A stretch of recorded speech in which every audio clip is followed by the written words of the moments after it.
Marjorie. Que le dices eso. O sea, él se siente bien, se siente mal. Se siente muy, cuando le digo, es normal que te sientas triste, Ajá. se siente muy bien porque le estás quitando un peso de encima.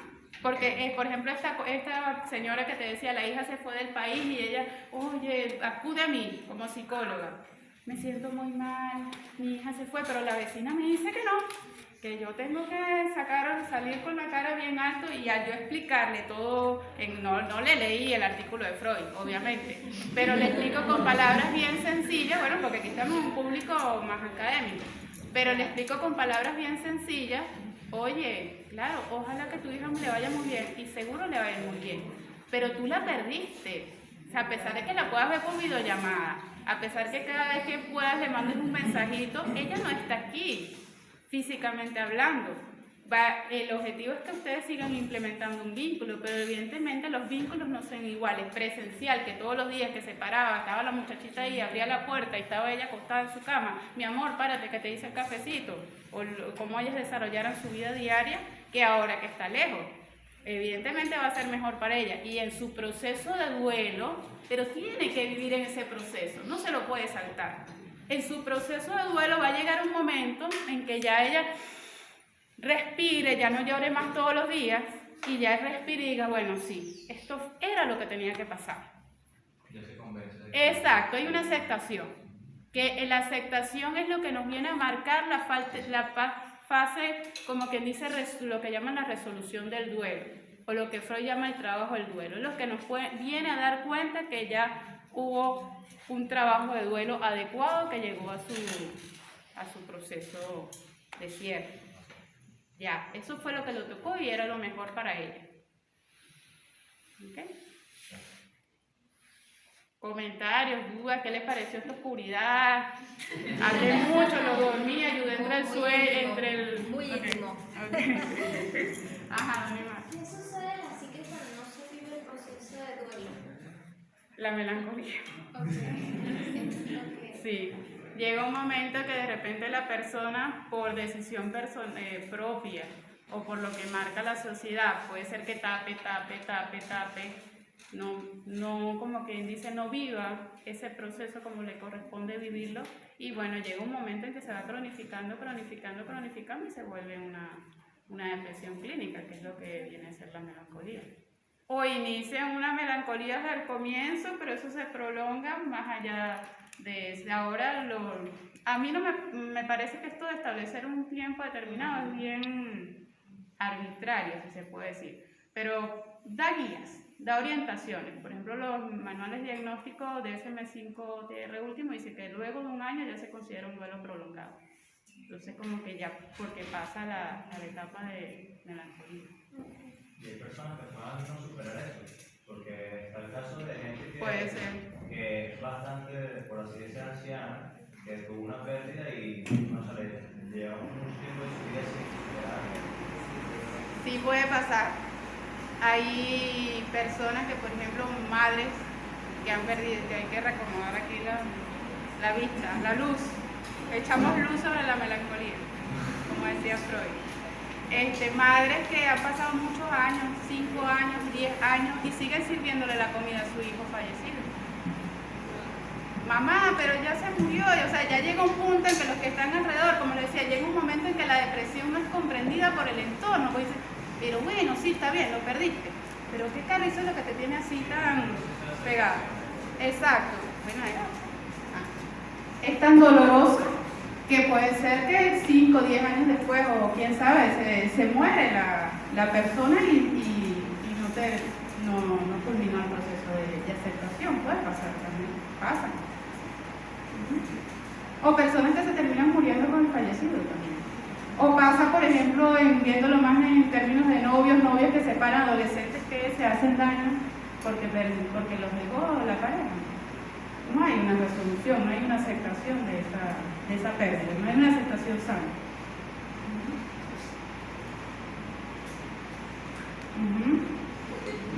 ¿Qué les pareció? ¿Se durmieron?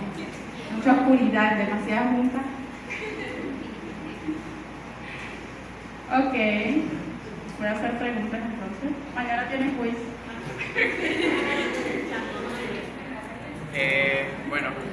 A mí me gustaría que nos pudiese dar desde la psicología algunas herramientas para vivir el duelo, porque hablamos entonces de la validación emocional, de que es importante validar cómo nos estamos sintiendo, pero además de eso, ¿qué otras herramientas, qué otros se puede utilizar para vivir el duelo desde sus procesos? Ajá. Sí, muy bien como lo decías.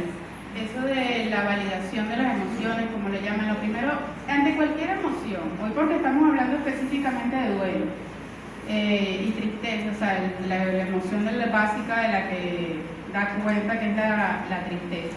Pero ante cualquier emoción, yo lo que sugiero es primero darse el tiempo para identificar esa emoción. Porque muchas veces vamos en el día a día y bueno, estamos haciendo actividades, me paro, no sé qué más, hago el desayuno. Y bueno, eso forma parte de la vida porque tenemos que estudiar, tenemos que trabajar, tenemos que hacer las cosas que nos corresponden. Pero oye, si identificas que hay algo por allí que te está causando un malestar, que te está haciendo sentir mal, ¿por qué no darnos? Y a veces es cuestión de minutos. O sea, ni siquiera es que, bueno, es que tengo que durar 20 minutos, 1 hora, 3 horas meditando para encontrar, no. A veces es cuestión, inclusive en el baño, de verse al espejo y decir, epa, me siento triste. ¿Sí? Entonces, darse el tiempo y preguntarse. Entonces, 1, darse el tiempo. 2, preguntarse, ¿qué es lo que me pasa? ¿Sí? Porque hay momentos que nos damos cuenta que nos estamos pasando algo, tenemos algo ahí, como hay una sensación extraña, pero no logramos identificar qué es lo que nos pasa. Pero si seguimos correteando por la vida que nos lleva, hay que hacer esto, hay que hacer aquello, no sé qué más, y los que tienen hijos, atender a los muchachitos, y a los que tienen que estudiar, entregar trabajo, leer la cosa, venir a la universidad, y no sé qué más. Entonces nunca nos damos ese momento para, ¿qué es lo que me está pasando? Y bueno, si nos cuesta un poquito, bueno, cónchale, lo que me siento es triste. Estoy triste. O estoy molesta, pero digo, para cualquier emoción aplica. ¿Qué tiene de malo que la gente se moleste? Porque también hay una cosa que no es que no puede sentir rabia. ¿Por qué no? No podemos molestar. No, es que tienes que ser todo. No. ¿Sí? No podemos molestar, podemos estar asustados por algo. De repente yo una mañana tengo un poquito de miedito aquí porque ¿cuánta gente va a ver ahí? ¿Quién me va a escuchar? ¿Qué me van a preguntar? Da un poquito de miedito, ¿no? Es normal. Entonces eso. Darse el tiempo, preguntarse qué será lo que me está pasando. Una vez que me hago esa pregunta, el objetivo es que logres identificar la emoción.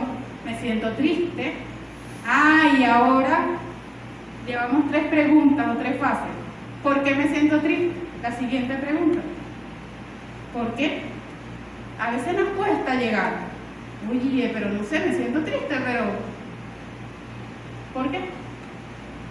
Es importante tratar de llegar, porque vean que les dije que una de las características de la melancolía, si dejamos que eso se cronifique, es esa sensación enigmática de perdí algo, pero no entiendo realmente qué es lo que significa eso para mí. Entonces tenemos que hacer el esfuerzo por tratar de entenderlo. Eso requiere tiempo, como decía, es un trabajo. Así como el trabajo que todos tenemos día a día, también ver dentro de nosotros un trabajo, por eso dice trabajo interior, que hay que darle tiempo y energía. O sea, ¿a qué se debe esto? ¿Por qué estoy triste? Lo identifico. Mitad del camino hecho. Sí, ya llega un momento en que uno dice, respira, me siento triste, y ya sé por qué. Ya con eso te sientes mejor. Ya con eso te sientes mejor, ya das un respiro. Y a veces simplemente, ¿qué hago? A veces simplemente no tienes que hacer nada. Simplemente ya, bueno, vamos a dejar que eso haga ahí su trabajo, lo que tiene que hacer, lo que tenga que cimentar, lo que tenga que procesar. Si hoy de repente tengo la oportunidad y no me dieron ganas de salir, sino que me quise quedar en casa, bueno, es lo que te está pidiendo tu cuerpo, tu psique para procesar eso. O si me provoca hacer algo, bueno, quiero hablarlo con alguien, bueno, háblalo con alguien, coméntaselo a alguien puede ayudar. Entonces, en sí, el resumen es darse el tiempo. darse el tiempo para indagar internamente qué es lo que está sintiendo, qué emoción tiene y darle el espacio que se tiene. Sin irse entonces tampoco, bueno, ya que estoy triste, me identifique que estoy triste, porque entonces ahora va a estar deprimida, me va a parar en la cama. No es la idea tampoco irse al otro extremo, ¿no? Ya va a llegar un momento, bueno, le di mi espacio a mi tristeza, ya hora de activarte, pararte, ya te di el espacio, vamos a seguir, porque si no también se puede planificar. Claro, yo voy a completar. Mira. No. Mira. Usted dijo al principio, hay que tener cuidado con las cositas esas de autoayuda que andan por ahí, con los coaches, con los terapeutas de yo no sé qué cosas de constelaciones, y hay que tener mucho cuidado. ¿Sabes por qué? Pues ella te ofreció tiene que responderte. ¿Qué hago yo? Tiene que dar una respuesta. Pero aquí no hay recetas, ¿oíste? En psicología no hay recetas. No hay un manual, sí hay una guía de aproximación metodológica para los casos, pero aquí no hay recetas. No le hagas caso a las aplicaciones esas que salen en la red y al doctor Google que diga esto y esto, a cualquier gurú sentimental, no, eso no sirve. Entonces, tú dices, pero ¿qué hago yo para dar una herramienta, que sea? Como responsabilidad para responderte es, la clave está en el artículo, en el duelo y melancolía. Si alguien murió y tú te sientes muy mal, pero ¿qué puedo hacer? La clave está ahí.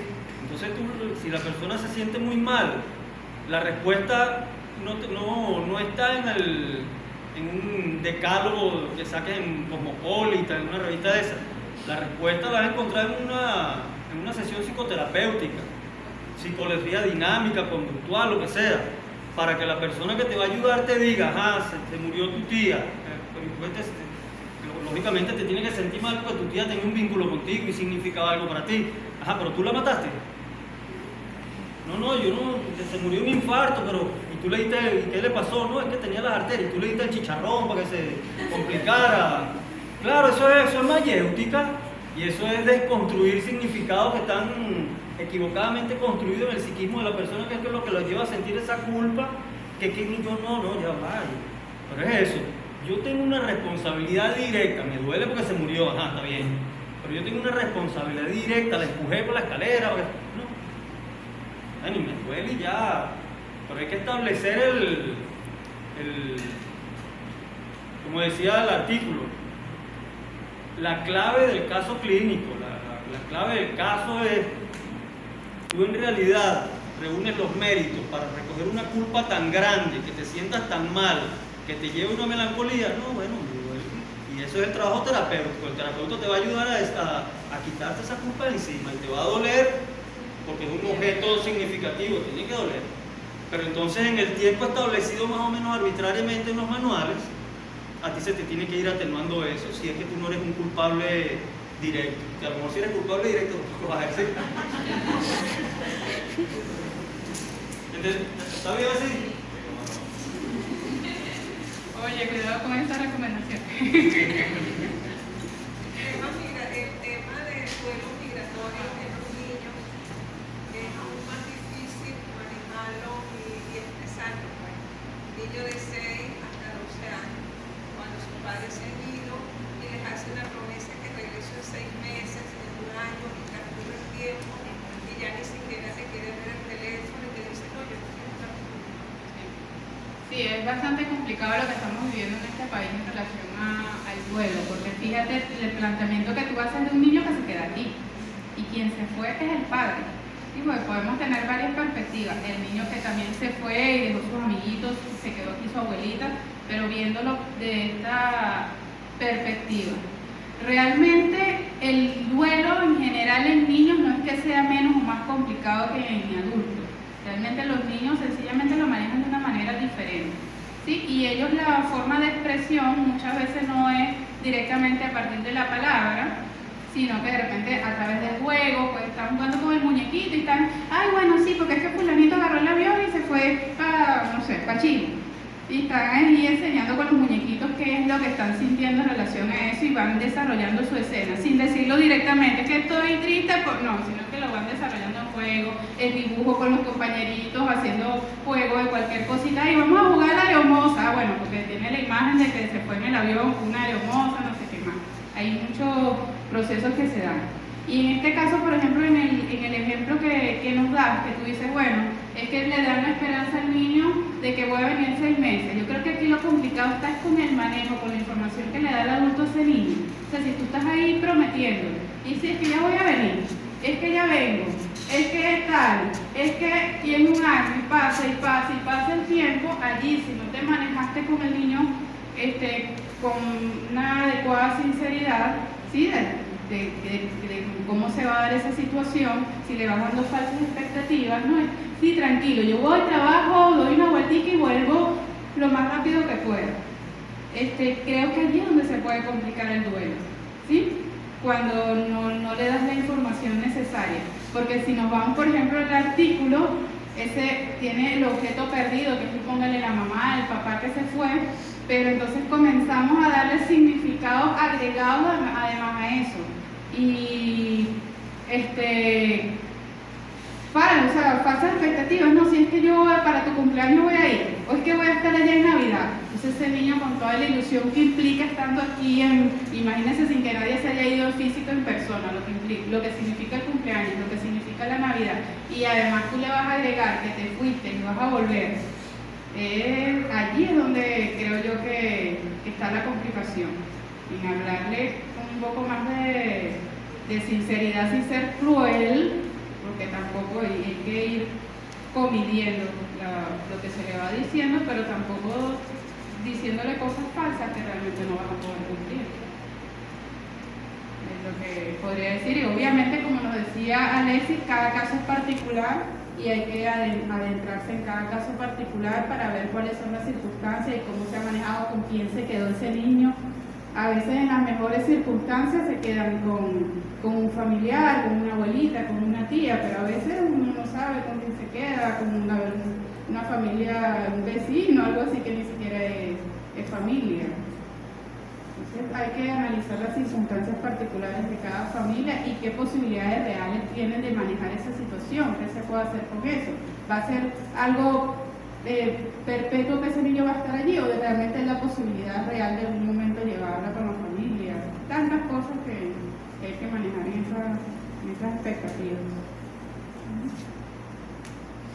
En ese sentido, yo quería agregar algo que creo que nos puede servir, porque como observo, trabajan ustedes en la Defensoría o en el Consejo de Protección. Fíjate, obviamente no hay recetas, acaso es único y de la importancia de generar en la gente la conciencia de que hay que ir a terapia. Pero, por ejemplo, en el caso de ustedes, yo sé que por la situación país, una carencia bien significativa en la mayoría de las entidades o de las oficinas del sistema de protección de niños y adolescentes es el psicólogo. Prácticamente no tienen psicólogos y hay que de alguna manera fortalecer la formación que ustedes tienen de cómo abordar estos casos. No siempre, pero generalmente cuando los padres van a emigrar, hay una visita a hacerle a algún familiar o a algún vecino conocido un documento para que pueda representar legalmente a ese niño ante la escuela o en algún problema de salud.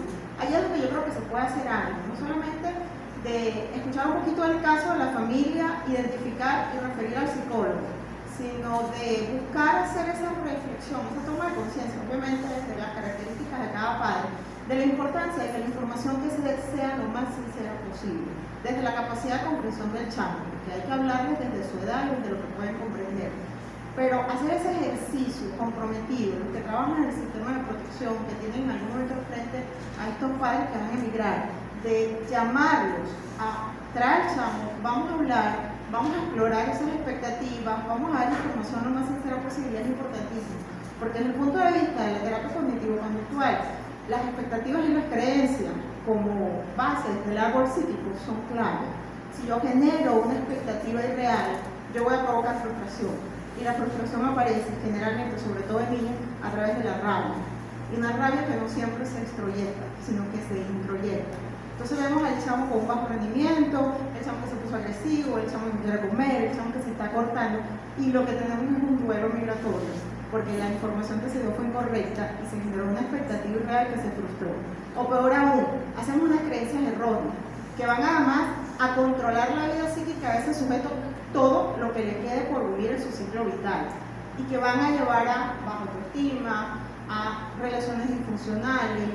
Es grave y es bien delicado. Lo que hacemos con los chamos es una base de la sociedad que queremos crear, y hay que trabajar con los padres, porque esa es la verdadera responsabilidad de crianza, hacer que con sus hijos manejen la sinceridad como base.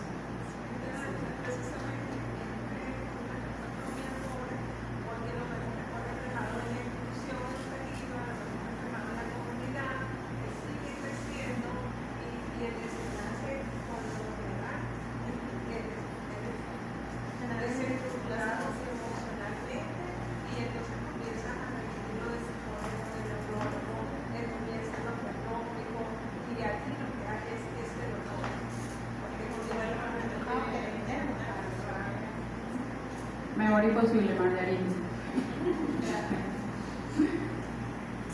Qué importante es que vean en lo que nos explicaba Margarita cómo se aplica el caso de los niños la melancolía, que esa rabia que tienen hacia afuera, hacia sus padres, bueno, que se fueron, él se siente abandonado, sí, se volca sobre sí mismo. Y puede verse en lo que las compañeras ven en su práctica diaria, en posibles daños que se puedan hacer mismos, bajo rendimiento. Entonces vean cómo todo está vinculado y lo podemos ver en diferentes edades a lo largo del ciclo vital, en niñitos, en adolescentes, en adultos y diferentes etapas de la vida. Bueno, ¿alguien más tiene Ita? ¿Cómo sería si en tal caso fuese al revés? O sea, si la persona que se va lo que siente culpa por el daño que está haciendo. La persona que se va también está viviendo un duelo, es lo mismo, ¿sí? Vive la misma circunstancia, se da el mismo proceso igualito. ¿Okay? Pero no sé, ¿la pregunta está completa o ibas a decir algo más? No, o sea, ¿cómo va por ahí en el sentido de que, claro, estamos hablando de la melancolía de una pérdida, pero ¿cómo sería desde un punto en que sienta una culpa que se desconecta de factores en donde la persona se culpa del mismo, se siente como que el malo de la película, por así decirlo, y entonces se tiene como que un concepto de sí mismo que él está haciendo el daño a sus seres queridos. O sea, porque más allá de sentirse daño a él mismo, sino que le está haciendo daño a las personas que quiere. ¿Cómo se sentiría ¿entraría en el mismo tema? ¿O sería algo distinto? Es lo mismo. Si es el mismo proceso de duelo o si luego se desencadena en una melancolía. Pero lo que se vive, el proceso es lo mismo que hemos estado conversando. Y es necesario que esa persona haga su labor de duelo, su trabajo de duelo, que se tome, como quien dice, esa situación para pensar en sí misma. Y si necesita acudir a terapia, que es muy útil, las personas que están fuera del país, muchos han tenido que acudir a terapia porque es muy fuerte lo que se vive. Son demasiadas pérdidas, demasiados cambios. Varios duelos juntos, ni siquiera es un solo duelo. Son varios, muchos duelos juntos, pero son muchas pérdidas juntos. La familia, trabajo, casa, compañeros, es demasiado, es demasiado.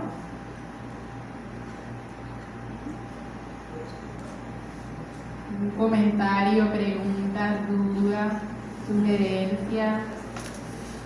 ¿Estamos listos? Yo le haría una pregunta. Ajá. Yo les haría una pregunta.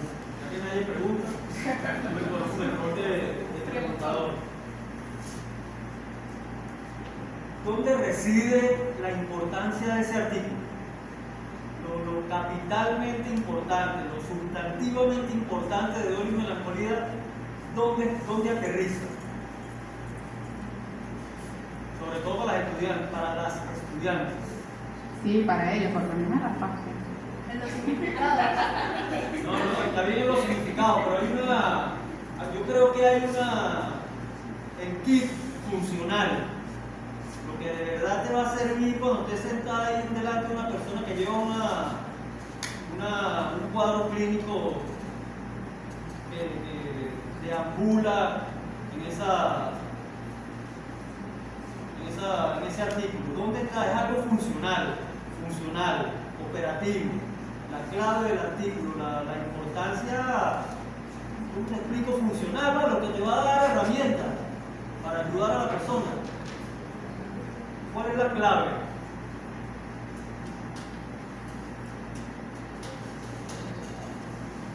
Sencillito. ¿Cuánto nos queda, Margarita? No, no te queda.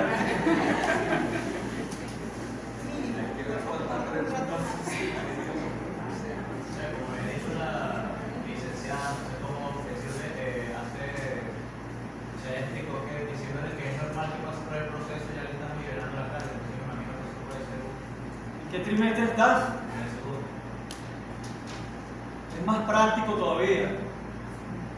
Práctico de manejar algo y solucionar algo.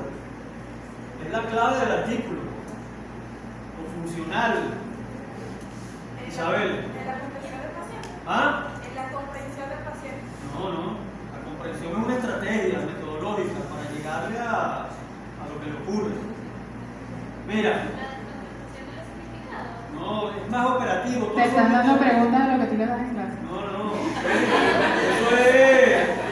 Eso es una. Piensen en la pregunta, chicos, no en lo que él habitualmente les habla. Eso es una postura. Margaret. Es una postura. Lo que dijo Sofía, ya va, Margaret. Lo que dijiste tú es una aproximación teórica. Lo que yo les estoy preguntando es algo funcional, práctico. No. Es tan sencillo como importante. Muy importante. Es la clave.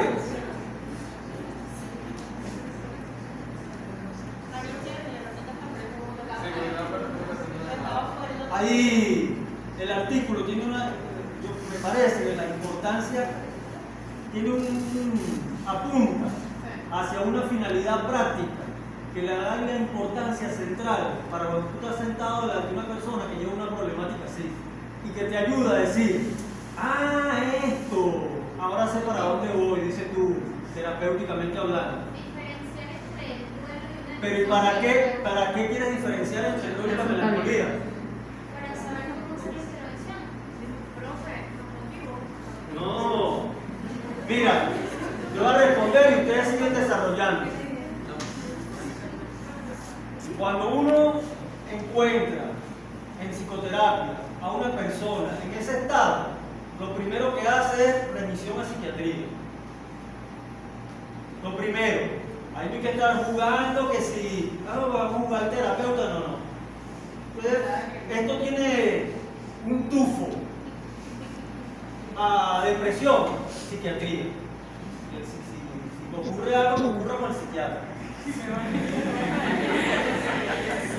Porque ellos van a medicar y van a contener medicamentosamente a la persona. Pero algún día va a regresar.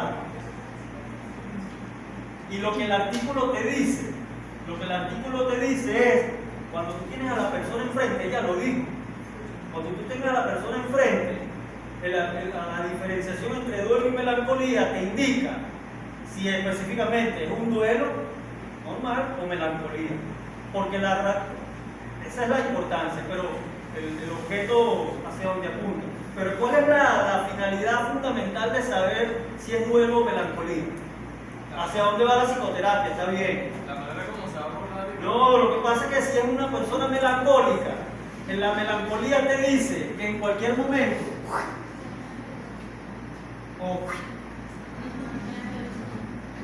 un duelo normal.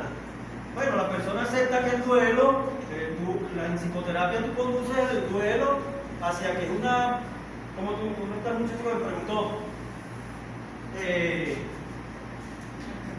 Giancarlo, cuando las cosas que producen tristeza y tal, los duelos, ocurre en un espacio de la existencia que se llama la vida. Eso es la vida. Entonces hasta ahí es donde la persona acepta, sí, es que, chale, se murió, pero y tú conduces la sesión en la psicoterapia y tú en la conversación encuentras que la persona acepta que esa pérdida es parte de la vida, bueno, está bien. Está bien, aceptas que es parte de la vida, si es la vida, tiene que ser, estoy triste porque se murió, porque se me perdió el lapicero que me regaló mi abuela, es parte de la vida. Pero si además que es parte de la vida, empiezan los autorreproches, porque yo soy una porquería, porque es por mi culpa, porque yo no sirvo, porque no sé qué, esto huele a melancolía.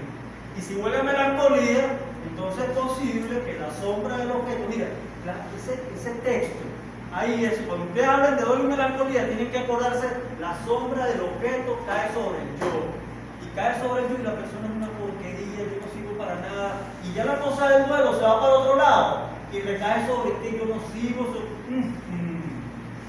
y te dice, no, esto no va por aquí, psiquiatría. Una vez. Y así es que se ayuda a alguien. Pero si ustedes no leen eso a profundidad y llega un paciente, ustedes no, todo lo que está aquí, así no importa. Se mete en un vaporón. Esa es la clave. Hay que diferenciar entre dolor y melancolía y cómo se diferencia entre dolor y melancolía. Queda muy bien explicado. Los autorreproches, pero esa es la clave. Para eso él escribió eso. Para decirnos a nosotros que cuándo es esto, y después usted ya sabe qué tiene que hacer, si es esto o si es aquello. A ver un poco, en terapia cognitiva, para los que van a hacer el enfoque clínico con el abordaje cognitivo-conductual, es la diferencia entre el duelo y la depresión. El duelo no es patológico, la depresión es patológica. Es patológica porque se estructura una tríada cognitiva, esa sombra psicodinámica del otro que cae sobre el yo. En terapia cognitiva es lo que nosotros llamamos la estructura de la tríada cognitiva, una visión negativa de mí mismo, del mundo, de lo demás y del futuro. Cuando el paciente verbaliza en consulta una tríada cognitiva, hay que hacer de inmediato, por protocolo, una referencia a la psiquiatría. Porque yo tengo al frente un paciente con un riesgo suicida, y el riesgo suicida hay que contenerlo farmacológicamente. Eso es responsabilidad del psiquiatra. No se trata solamente de cubrirme la espalda, que es importante, es importantísimo, porque el resto de mi carrera puede depender de esa interconsulta para psiquiatría. De allí la importancia, cuando hablaba Sanifred, no, es que el que dice que se va a suicidar, el que amenaza no lo hace, sí lo hace. Hay que escuchar al paciente cuando el paciente dice, me quiero morir, me tomo unas pastillas, mi vida no vale nada, hay que hacerle la interconsulta. En el mejor de los casos, el paciente regresa y no pasó nada, pero hay que cumplir el protocolo de atención, sin importar cuál sea el abordaje terapéutico, el modelo en el que estemos trabajando. Porque si el paciente tiene una depresión y no lo compensamos farmacológicamente, el paciente va a pasar de ese deseo a la ideación y va efectivamente a llegar a un intento suicida que puede ser exitoso y el paciente va a morir. No es lo mismo, ese paciente está triste porque hay una pérdida real, el duelo responde a una pérdida real, psíquica o física, pero hay una pérdida real, hay un objeto que se perdió. La depresión no responde a una pérdida real. La depresión es el resultado de una alteración de mi vida psíquica que lleva a que yo sienta, piense y funcione como que nada vale la pena, nada tiene sentido. Eso puede ser también un factor que da la gente depresiva patológicamente, es que tiene falta de serotonina en el cerebro. Eso también puede influir en esos casos. No hay falta de serotonina en el cerebro, hay una baja producción de serotonina en el cerebro. ¿Okay?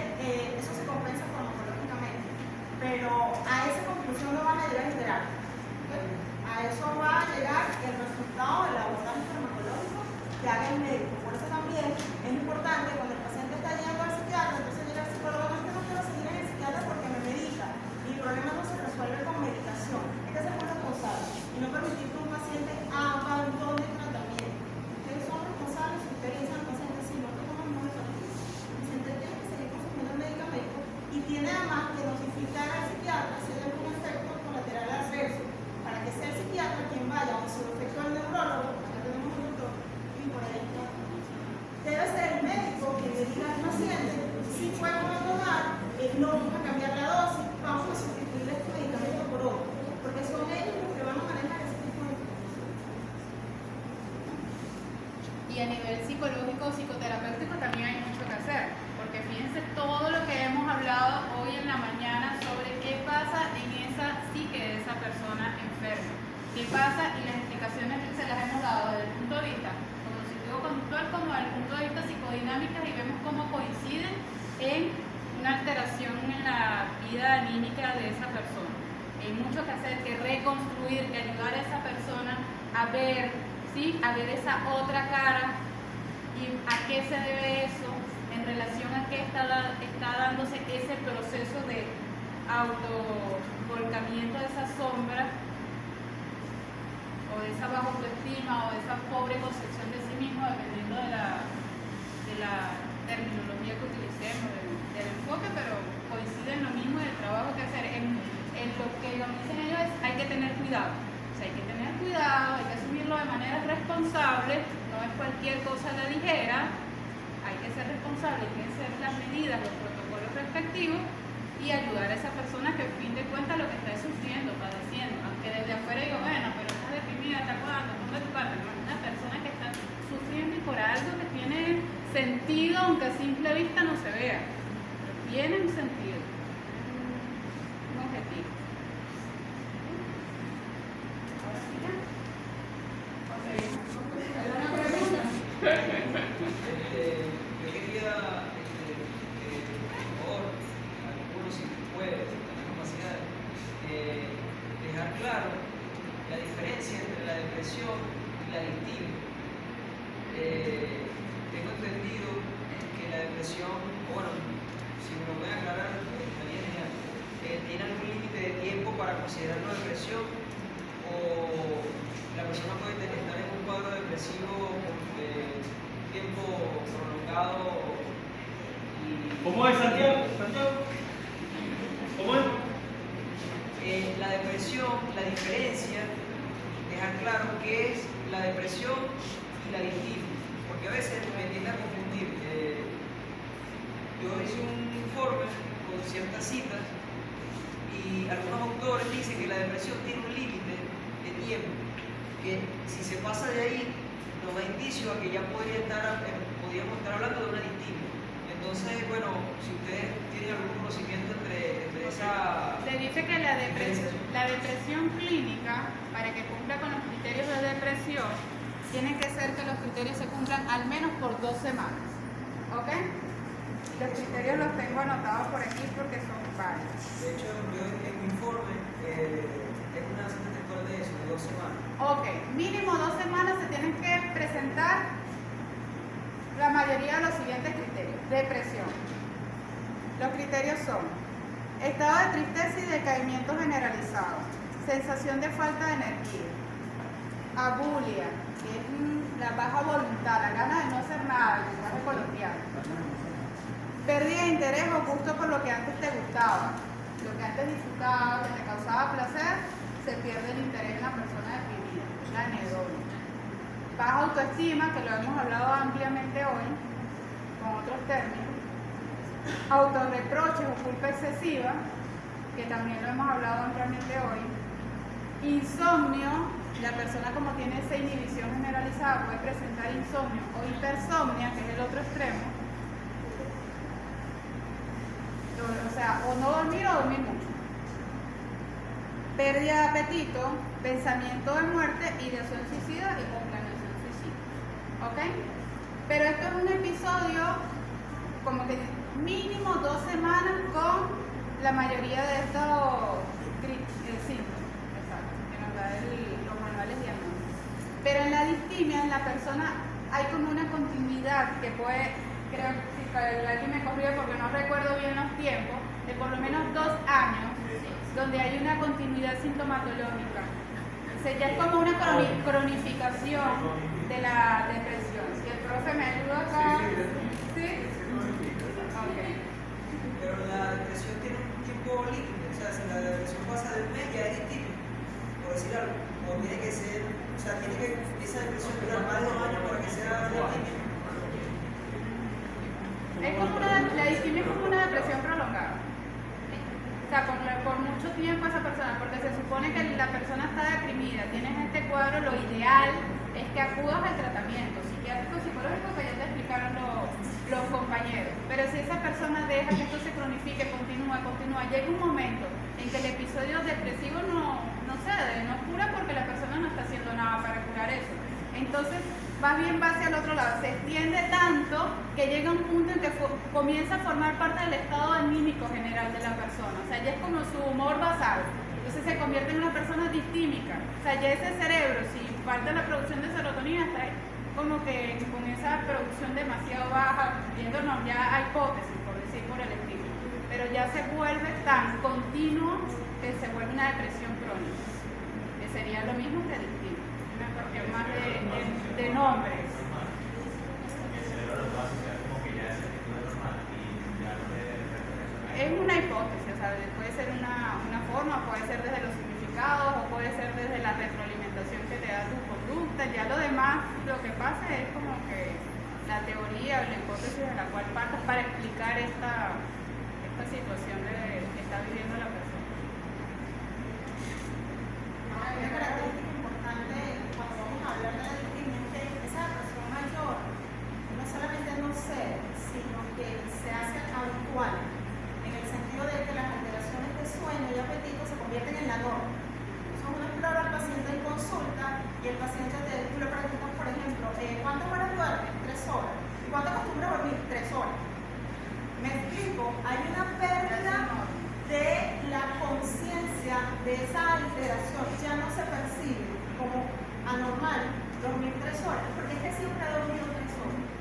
Me explico, el paciente depresivo te dice, es que no puedo dormir. Hay una queja. Hay una queja. El paciente distímico duerme 3 horas, es normal dormir 3 horas. No siente hambre, es normal no sentir hambre. El paciente depresivo llega a consulta y te dice, hace un mes que no siento hambre, estoy preocupado, estoy perdiendo peso, he perdido 5 kilos en un mes. ¿Se comprende?